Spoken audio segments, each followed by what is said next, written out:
6. The Ivan Vasily. The Ivan Vasily was a Russian vessel that was constructed in 1897 to be a cargo ship. It was powered by a steam engine that gave it a speed of around 8 knots, 9.2 miles per hour, which was fast for the time, and it was covered by sturdy iron plating to reinforce its wooden frame.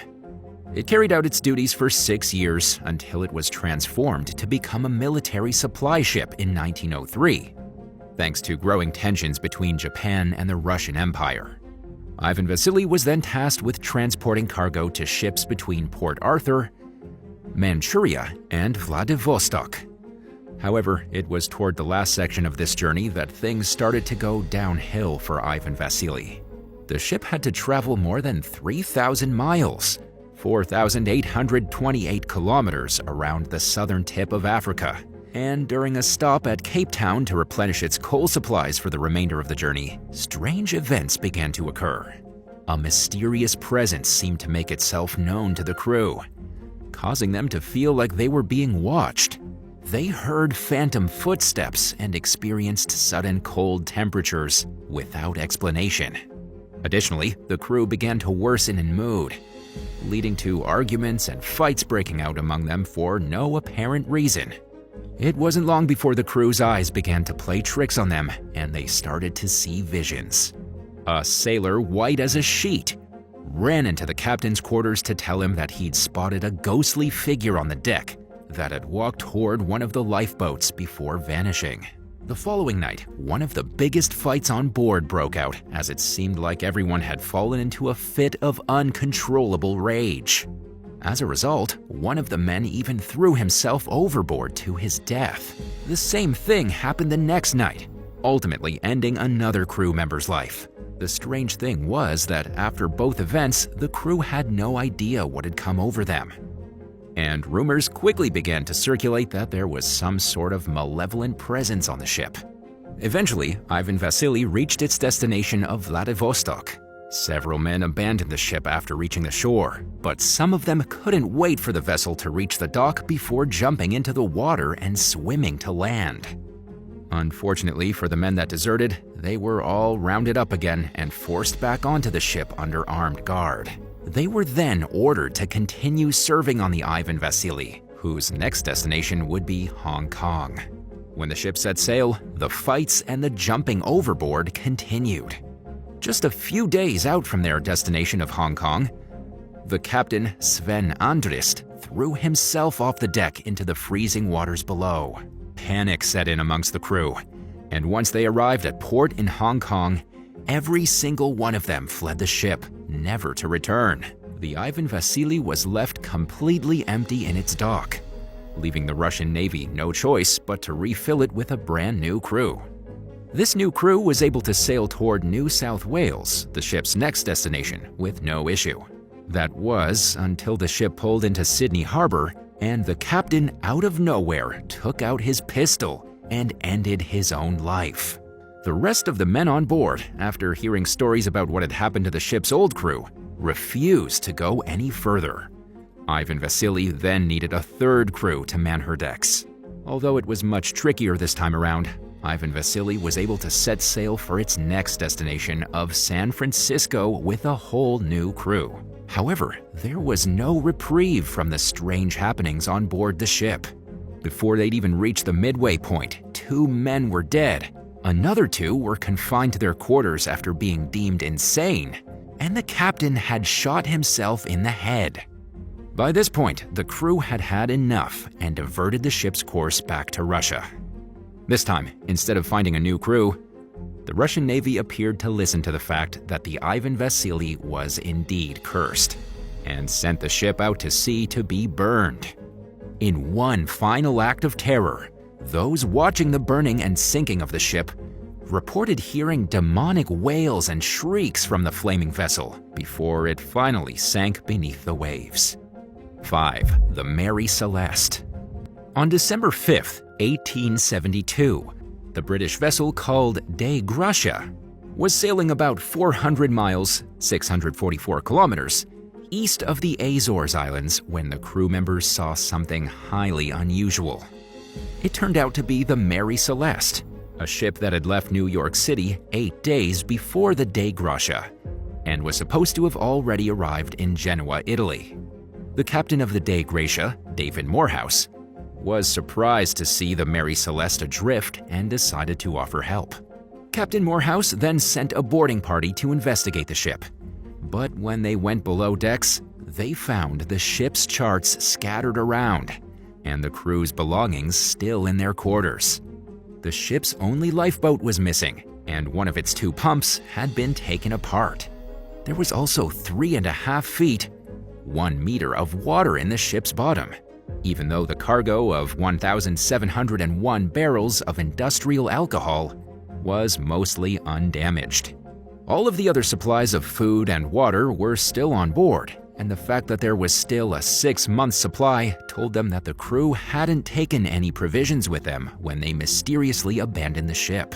There should have been 10 men on board, but the crew of the Dei Gratia was unable to find a single soul. The men searched through the records left on the Mary Celeste to see if they could piece together what had happened. The last entry in the ship's log was dated at 5 a.m. on November 25th, a full 10 days earlier, and even then, this didn't include any information to help solve the crew's disappearance.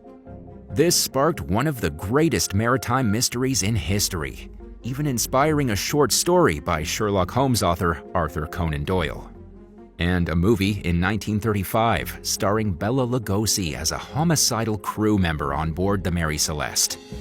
There have been many theories as to why the crew of the Mary Celeste abandoned her so close to the Azores, especially given that the vessel's captain, Benjamin Spooner Briggs, was traveling with his wife and their 2-year-old daughter, Sophia.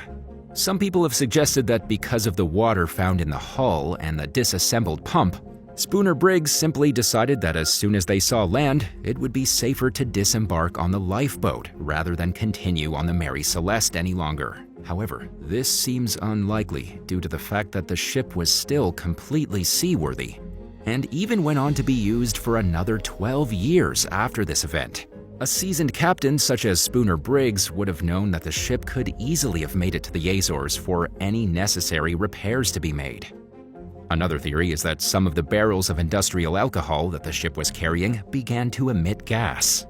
The fear of a sudden explosion or poisoning could have prompted the crew to make a quick getaway. The third idea that's been put forward is foul play from the crew of the Dei Gratia, who easily could have disposed of the crew of the Mary Celeste in order to gain payment for returning the abandoned ship, due to the salvagers' rights at the time. While it's not exactly understood what went on here, one thing is for sure: the Mary Celeste continues to fascinate historians and conspiracy theorists over 100 years later. 4. Kaz 2. In April 2007, the catamaran named Kaz 2 was found abandoned off the coast of Australia. It was spotted 80 nautical miles, 148 kilometers out from Townsville in North Queensland by a Coast Guard helicopter before a boat was dispatched to its location. When the boat arrived, they found that there was no sign of the 3 men who'd been on board. Their clothes were neatly folded near the rear deck, the engine of the Kaz 2 was still running, and there was even a laptop that was still switched on in the cabin. So, what exactly happened to the crew of the Kaz 2? The only clues that authorities had were their clothing, and that one of the sails had been slashed through. Otherwise, the vessel was still completely operational. There are many different theories being discussed about what could have happened to the 3 men. Some of the ideas include the possibility that they went for a swim and couldn't get back onto the boat, or that they accidentally pushed the vessel off a sandbank and it sailed away from them. Some people even think they left Australia illegally on another boat, or were the victims of a maritime crime. There are even those that have attributed the slashes in the vessel's sail to some sort of a sea monster.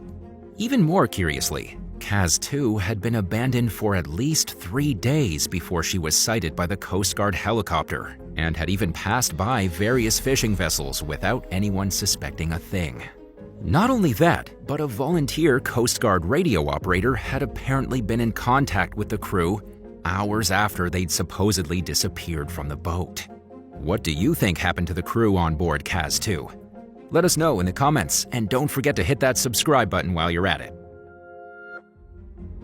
3. El Caleuche. El Caleuche is a legendary ghost ship that's said to sail the waters off the coast of Chile. According to folktales, the ship is crewed by the spirits of sailors who died at sea, and it's believed to be both a harbinger of death and a protector of seafarers. Legend has it that the El Caleuche only appears at night, glowing with an otherworldly light that illuminates the surrounding waters. The ship is said to be adorned with colorful flags and is supposedly filled with music and dancing, as its spectral crew celebrates their continued existence beyond death. According to some, the crew of the El Caleuche is also composed of warlocks who form agreements with traders. These warlocks promise prosperity to traders in exchange for dark deeds and favors. Due to this particular version of the legend, it's rumored that when a person from Chiloé suddenly becomes wealthy, they may have entered into a pact with a spectral crew of the El Caleuche. In addition, those who witness or hear the ship's call but resist it are said to be transformed into marine creatures like seals or sea lions. Despite its eerie reputation, El Caleuche is also said to be a guardian of seafarers, offering aid to sailors in distress and rescuing those who have been lost at sea. Some legends even suggest that the ship will offer passage to the afterlife to sailors who have died while out on the open water. However, in a twist of fate, those who see El Caleuche are said to be doomed to a watery grave. According to some myths, anyone who sees the ship will either die soon after or be taken aboard and forced to join the spectral crew. 2. The SS Valencia. Over a century ago, a passenger steamer named SS Valencia was met with a terrible fate off the coast of Vancouver Island. Today, you can still see the remains of the ship scattered across the beach and rocky shoreline. The SS Valencia was a small ship that had a history of transporting passengers, cargo, and troops. In 1906, during a particularly brutal storm, the ship hit a reef, tearing a large hole in the vessel's hull, and it then began to take on water. The captain ordered the ship to be beached, but it collided with rocks and was battered by high winds and crashing waves, leaving them unable to make it to safety. In the chaos that ensued, the lifeboats were launched, but most of them went wrong, leaving only 37 men to survive the disaster. Estimates of the death toll range from 117 to 181, but the final number released by the US government was 136, with every woman and child on board losing their lives. Today, the remains of the wreck can still be seen on the coastline, relatively untouched since the disaster, due to its remote location and the rough waters that surround it. This isn't the only thing left from the sinking of the SS Valencia, though. Over the years, many fishermen working in the area have reported sightings of ghost ships and lost lifeboats, manned by skeletons rowing through the water. 1. The Octavius. In 1761, the Octavius was docked in the port of London to load cargo destined for China. The ship left with a full crew, the captain, his wife, and his son. They successfully unloaded the cargo in China and then filled the vessel with goods for the return trip to Britain. The weather at that time of the year was unusually warm, and as a result, the captain decided to try and sail home via the Northwest Passage, something that no ship had ever done before at this point in time. Not surprisingly, the Octavius never made it back to London, and it was presumed lost. Fast forward 14 years later, in 1775, the whaling ship Herald was fishing off the coast of Greenland when they spotted a ship in the distance. As they neared the vessel, they could see it was in terrible condition, but still sailing, with the words Octavius written on its hull. The captain of the Herald ordered some of his crew to board and search the ship, but the men were in no way prepared for what awaited them. There was no sign of anyone on the deck, so they opened the hatch and made their way down to the crew's quarters. This was where they found all 28 of the ship's crew, all frozen to death. A similar sight awaited them in the captain's quarters, where his wife and son were curled up on the bed, frozen solid. As for the captain, he was sitting upright and frozen in place at his desk. The logbook for the ship was left open in front of him, and a pen was still gripped in his hand. Completely terrified by this point, the search party from the Herald snatched up the logbook and hightailed it off the ship to report to their captain. In their haste, the ship's log had been ripped, but the Herald's captain was able to deduce from the remaining pages what had happened to the Octavius. While attempting to cross the Northern Passage, the ship had become encased in ice about 250 miles, 402.3 kilometers, north of Barrow in Alaska. Melting ice had then freed the ship, allowing it to drift toward the location where the Herald had found it. The Herald deemed the Octavius as being cursed, and rather than rescuing the ship, they decided to leave it in the open waters. After that, the Octavius was never seen again. 7. The USS Sachem. For the past 25 years, a 175-foot ship has been rusting away near Petersburg, Kentucky by a small creek. The ship is hidden by trees and a pile of driftwood. It's only accessible by hiking across a large field and paddling out on the creek to see her up close and personal. The USS Sachem, PYC-25, or the Celt, was built in 1902 by Pusey and Jones in Wilmington, Delaware, for a railroad executive named J. Rogers Maxwell. It was officially launched in April 1902. After sailing around the world, the ship was repurposed by the U.S. Navy for service and used to defend America against German subs in World War I. It was equipped with both depth charges and machine guns. It was a quick vessel that the Navy rented out to patrol the East Coast and fight U-boats. Then, in 1917, it was loaned to Thomas Edison as a research ship for government-funded experiments on defending against submarines. Thomas Edison was a prolific inventor who made many prolific contributions to the industrial world, including the invention of the light bulb. His ideas were a major force behind the modernization of electricity as a whole. When the United States entered into World War I, the Navy used private boats and yachts like Sachem to help defend the nation's shipping lines.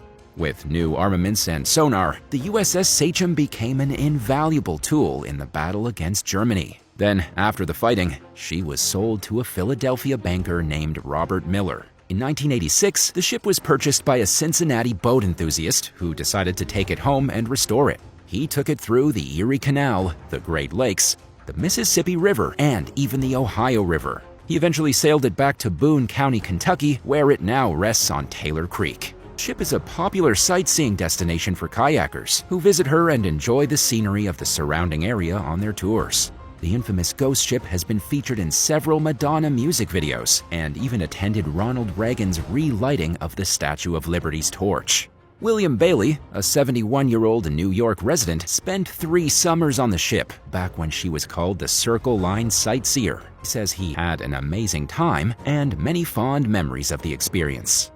6. The Boiling River.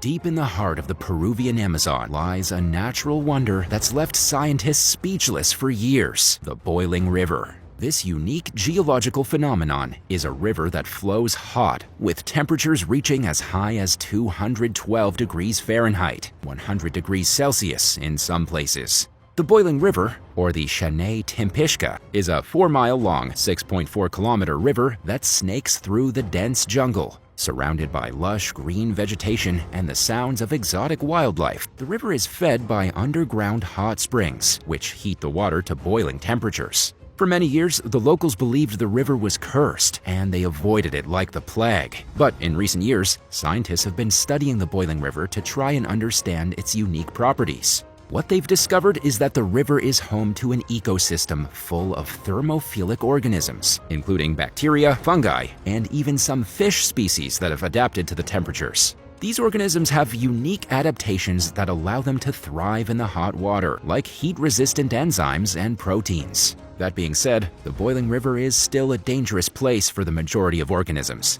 Any living creature that isn't adapted to the high temperatures would not survive long in the water. The river can also pose a danger to humans, so it is extremely important to exercise caution when exploring the area to avoid getting burned. Scientists believe the Boiling River could hold the key to unlocking new medical treatments and even the secrets to the origin of life on Earth. The boiling river is also a popular tourist destination, with visitors coming from all over the world to see its incredible natural wonder. Despite the dangers, the boiling river remains one of the most fascinating and awe-inspiring natural wonders on our planet. As scientists continue to study this unique geological phenomenon, we may unlock even more secrets about the natural world and the origins of life as we know it. 5. Fire-tailed TT monkey. Biologists saw significant progress between 2014 and 2015. They found over 400 new species in the Amazon rainforest during those short 2 years. Because the jungles are so dense and large, new discoveries are popping up all the time. It is basically a playground waiting for new discoveries to be uncovered, and there was one find that stuck out among the rest. Back in 2010, the fire-tailed TT monkey was spotted in a remote region of the Amazon in southern Brazil. But at the time, there wasn't enough data for biologists to properly categorize the animal. Though they were solitary and few in number, the creature's vivid red tails attracted a lot of attention. It's challenging to observe the monkeys since they spend most of their lives on trees at a great distance up from the ground. In pursuit of further data, researchers had to keep revisiting the jungle for years. They soon started to gain an understanding of the traits and behaviors of the monkeys in 2015. In honor of Brazilian primatologist Milton Thiago de Mello, the monkey was officially labeled Milton's TT monkey. Information about the species is still scarce though. What we do know is that they mainly live alone and keep their distance, even from other primates. So far, it's taken a while to record concrete observations, despite their difficult-to-access environments. If you were a researcher, how would you find out more about the TT monkey? Let us know in the comments down below, and subscribe while you're there. 4. Isolated tribes of the jungle. Tribes living deep within the Amazon have little to no connection with the outside world, but the majority still know of the outside world's existence and its modern lifestyle. Unfortunately, illegal mining and logging practices have a detrimental effect on many of these tribes. But little is known about their way of life, according to anthropologists. These groups of people live in a solitary place deep in the jungle. The Pripkura are among the most remote of these ethnic tribes.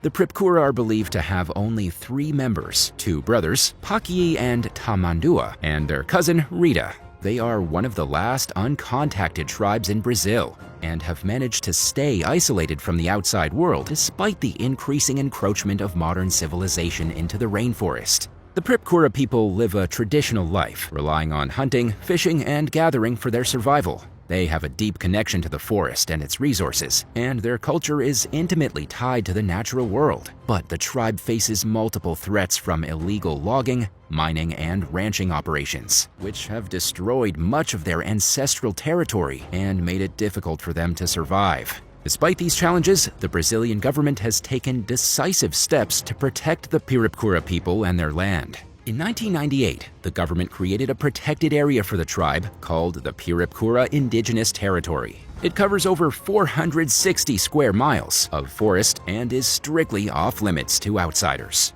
Efforts have also been made to monitor the Pirapura and ensure their safety. In 2018, a team of government officials and indigenous experts carried out a proof of life mission to confirm that the 3 members were still alive and well. The team was able to make contact with them briefly, but they respected the tribe's wishes to stay isolated and did not attempt to stay longer than needed. The plight of the Pirapura tribe highlights the growing need to protect the Amazon rainforest and its indigenous people. As the world becomes more and more interconnected, it is crucial that we respect the rights and autonomy of traditional communities like the Pirapura and work to preserve their way of life and the environment they depend so closely on.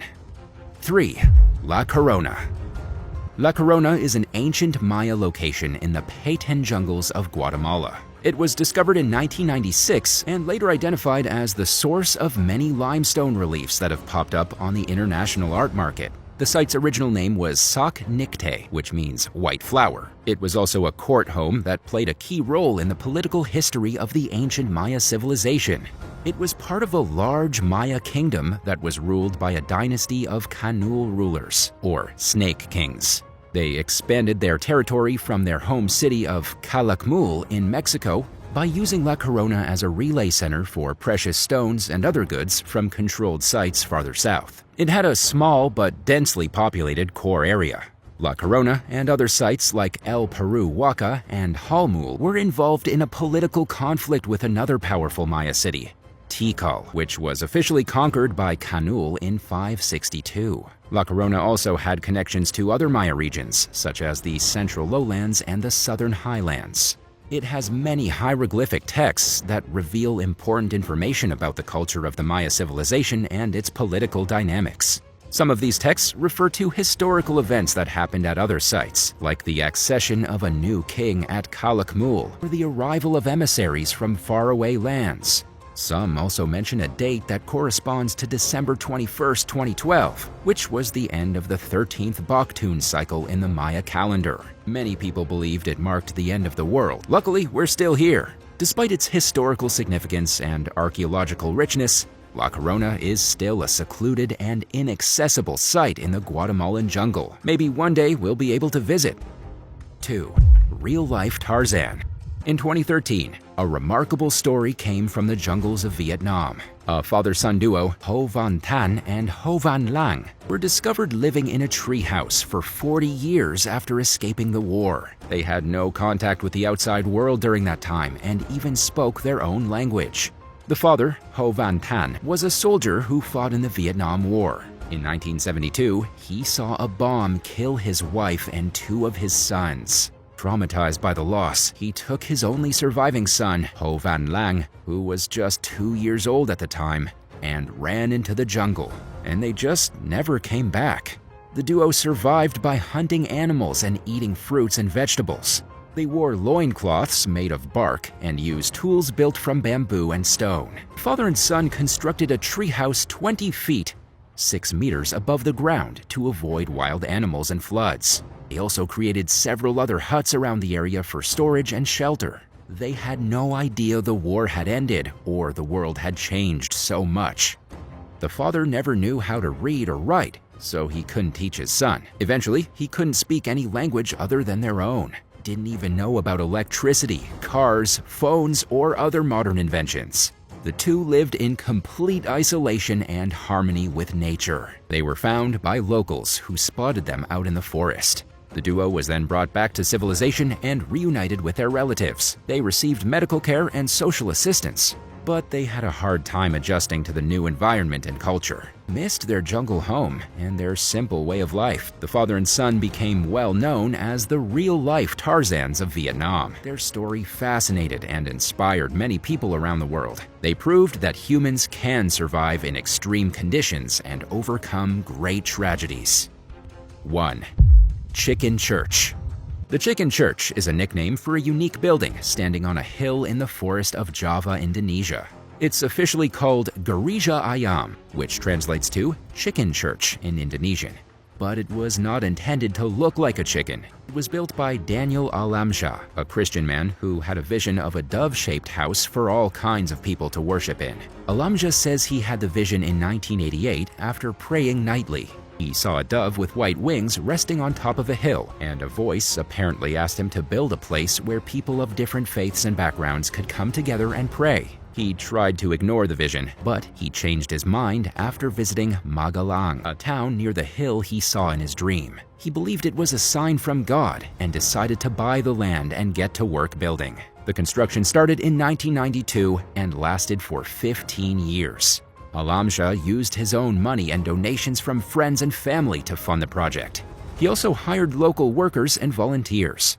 He designed the building himself based on his vision, but he admits that he is not exactly an architect and that he made some mistakes along the way. The result was a structure that looked a lot more like a chicken than a dove. The Chicken Church has 7 floors total and can accommodate up to 5,000 people. It has a crown-shaped platform on its head where visitors can enjoy the view of the surrounding mountains and forests. It also has a basement that was once used as a rehabilitation center for drug addicts, prostitutes, and troubled youths. Alamsyah says he wanted to help people who were suffering and lost their way. The Chicken Church was never fully finished, thanks to financial problems and local opposition. It was abandoned in 2000 and has since become a popular tourist attraction. Many people visit the Chicken Church to take photos, explore its interior, or pray. Alamja says he's happy that his vision has become a reality, even if it's not what he originally imagined. Thanks for watching. Which jungle discovery was your favorite? Let us know in the comments. Hit that subscribe button on your way out. Bye.